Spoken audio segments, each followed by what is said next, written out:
This channel does not promote any violent, harmful, or illegal activities. All content provided by this channel is meant for an educational purpose only.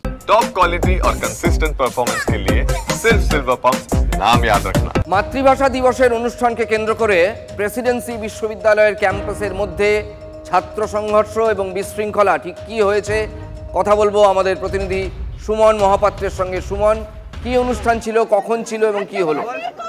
দেখো, আন্তর্জাতিক মাতৃভাষা দিবসের অনুষ্ঠান ছিল গতকাল রাতে। যে অনুষ্ঠান হতেই পারেনি। গায়ক পটা তিনি গান গাইতে এসেছিলেন, প্রথম গান গাইতে শুরু করেছেন, তখন এক ছাত্রী স্টেজে উঠে তার হাত থেকে মাইক কেড়ে নেয় এবং বলে যে সমস্যা হচ্ছে। এবং সামগ্রিকভাবে এসএফআই অর্থাৎ ভারতের ছাত্র ফেডারেশন, অন্যদিকে নির্দল আইসি, এই দুই ছাত্র সংগঠনের মধ্যে সংঘর্ষ হয়। রাত পর্যন্ত ক্যাম্পাসে দাপাদাপি চলে, যার রিফ্লেকশন এখনো ক্যাম্পাসে দেখা যাচ্ছে। উত্তেজনা রয়েছে ক্যাম্পাসে এবং এই পটা তিনি গান না গিয়ে কার্যত ফিরে গিয়েছেন এবং তিনি বলছেন প্রেসিডেন্সির কাছ থেকে এটা আশা করা যায় না। এত বছর ধরে প্রেসিডেন্সিতে গান গাইতে আসছেন, কোনোদিন এরকম অনুভূতি হয়নি। তিনি বলছেন এই ছাত্র রাজনীতি মানা যায় না। যেভাবে প্রেসিডেন্সিতে কালকে নৈরাজ্য হয়েছে তার নিন্দা করছে শিল্পী মহল। রাজা, TV9 বাংলায় ক্ষোভ উগড়ে দিয়েছেন গায়ক। ওদের ইন্টারনাল কি হয়েছে অতটা আমরা ডিটেলসে জানি না, তবে যেভাবে এই অনুষ্ঠানটা মাতৃভাষা দিবসে আমরা বাংলা গান করি, শেষ অনুষ্ঠান যেভাবে সেটাকে বন্ধ করা হলো এবং যে ঔদ্ধত্যের সাথে একটি মেয়ে সে লাফিয়ে স্টেজে উঠে এবং সেও পড়ে যেতে পারতো, সে পড়ে গেলে তার অ্যাক্সিডেন্টালি তার মুখ চোখ কেটে যেতে পারতো, যেভাবে সে উঠে এসেছে মানে আমাদের দেখে আমরা অবাক হয়ে গেছি। তো এহেন ঘটনা আমাদের এখানে মানে এটা আশা করা যায় না।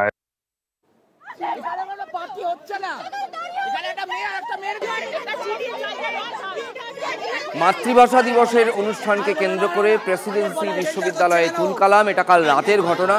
ছাত্র সংঘর্ষে বন্ধ হলো বিশ্ববিদ্যালয়ের অনুষ্ঠান না করেই ফিরতে হলো শিল্পী পটাকে, সঙ্গীত শিল্পী পটাকে। TV9 বাংলায় ক্ষোভ উগড়ে দিয়েছেন তিনি, যেটা এক্ষুনি আপনাদের কাছে আমরা তুলে ধরলাম, শোনালাম। অনুষ্ঠান চলাকালীন শ্লীলতাহানির অভিযোগে সরব একাধিক পড়ুয়া। মাতৃভাষা দিবসের অনুষ্ঠানকে কেন্দ্র করে প্রেসিডেন্সি বিশ্ববিদ্যালয়ে তুলকালাম। শিক্ষাবিদ পবিত্র সরকার আমাদের সঙ্গে টেলিফোনে রয়েছেন। পবিত্রবাবু, আপনাকে স্বাগত জানাই TV9 বাংলায়। কালকে মাতৃভাষা দিবসের অনুষ্ঠানকে কেন্দ্র করে প্রেসিডেন্সি বিশ্ববিদ্যালয়ের ভেতরে ছাত্র সংঘর্ষ, বিশৃঙ্খলা, এমনকি শ্লীলতাহানির অভিযোগ পর্যন্ত হয়েছে। যিনি শিল্পী ছিলেন তাকে ফিরতে হয়েছে।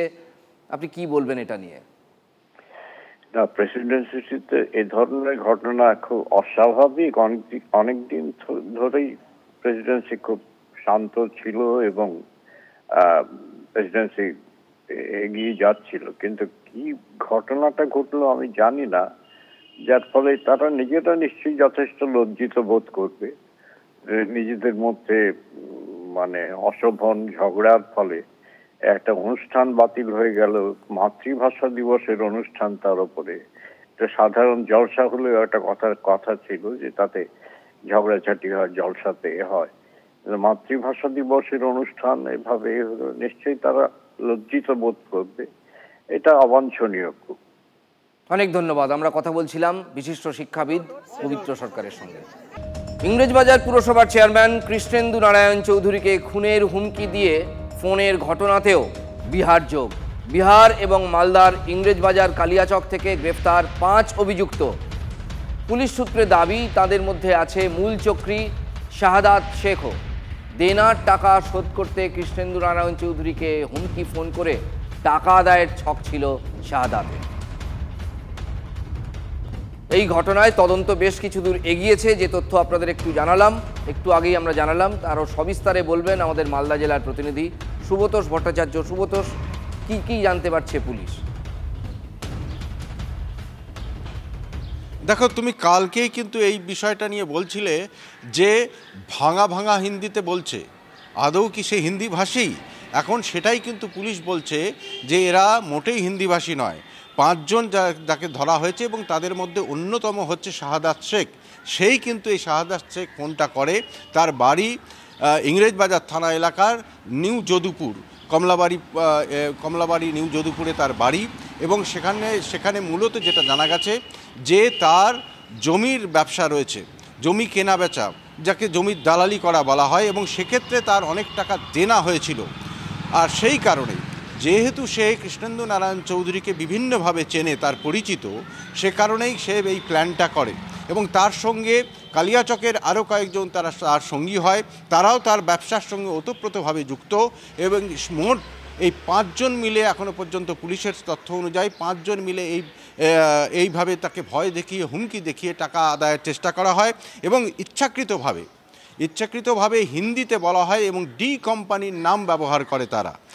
এবং সবচেয়ে বড় বিষয় যে তারা এখান থেকে, শাহাদাতরা কিন্তু এখান থেকে কলকাতা চলে যায় এবং সেখানেই সিম জোগাড় করে, এবং সেখান থেকে কলকাতা থেকে এদেরকে কৃষ্ণেন্দু নারায়ণ চৌধুরীকে ফোন করা হয় যাতে তার লোকেশন ট্র্যাক করতে সুবিধা। সুব্রতোষ, তুমি আমাদের সঙ্গে থাকো। কালকে যখন এই টেলিফোনিক রেকর্ডটা আপনাদের আমরা শোনাচ্ছিলাম, যে কোনো মানুষের পক্ষেই এটা একটু কান খাড়া করে শুনলেই বোঝা সম্ভব যে হিন্দিতে কথা বলার চেষ্টা করছেন, কিন্তু হিন্দি বলতে খুব বিরাট সড়গড় তিনি নন সেই ব্যক্তি।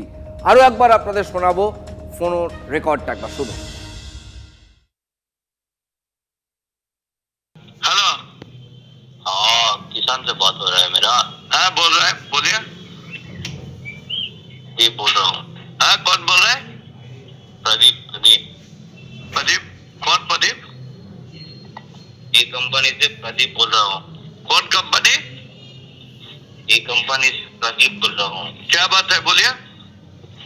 आप मैसेज डाला है अभी तक? क्या आपको मैसेज दिया है, मैसेज नहीं देखा अभी तक? क्या बात मैसेज दिया? हेलो, मुद्दा बात बोल रहा हूँ आपको। हाँ बोलिए, आपको क्या हुआ? इसमें भेजना पड़ेगा। किसको भेजना पड़ेगा? आपको? हाँ। পুলিশ কি ব্যবস্থা নিয়েছে এখনো পর্যন্ত? পুলিশ আসছে, ইনকোয়ারি করছে, আমার কাছ থেকে যেগুলা হোয়াটসঅ্যাপ আছে ওগুলো দিয়েছি, জানিয়েছি এটা করতে।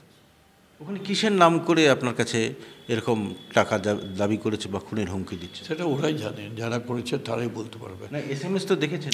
হ্যাঁ, তো কি ডি কোম্পানির নাম বলছে, আমাকে বললো প্রদীপ, ডি কোম্পানি কা मैं हूँ।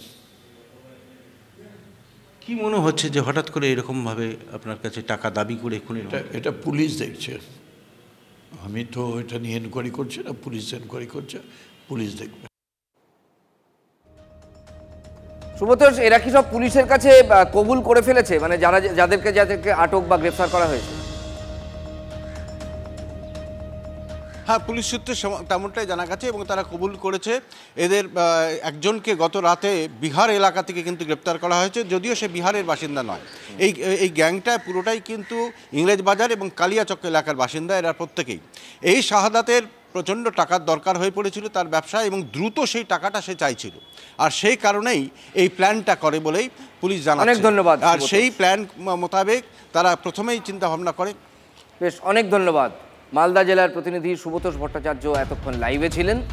এই ঘটনার কিনারা পুলিশ প্রায় করেই ফেলেছে, কার্যত 5 জনকেই গ্রেফতার করা হয়েছে এবং প্রায় এই ঘটনায় রহস্য বলতে আর কিছু এখন আর বাকি নেই।